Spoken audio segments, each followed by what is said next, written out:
after you have a dominant element and then you have an eyeline, you then use the remainder of the spread to create what we call mods or modules, which are smaller sections of the spread within their own topic or subtopic.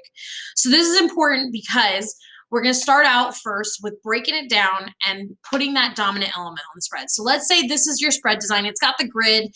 There's 2 pages side by side. This right here in the center, the gray area, would be where they meet in the middle and they would be bound. And that's where we can design. The purple border is showing you kind of where the margins are, so you know not to go outside that area because that part might get cut off or used separately.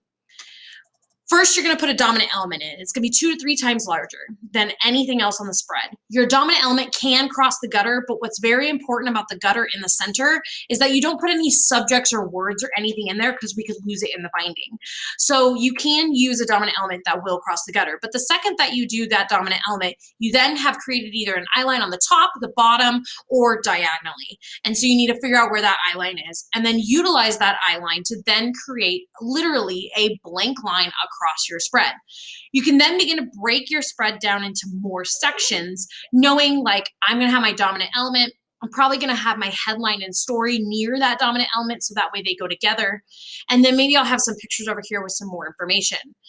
Breaking it down into bigger boxes kind of shows you how you can section it off. And then once you know where your dominant element and eyeline are going to be and your story and headline, you can then break the remainder of the spread down into modules.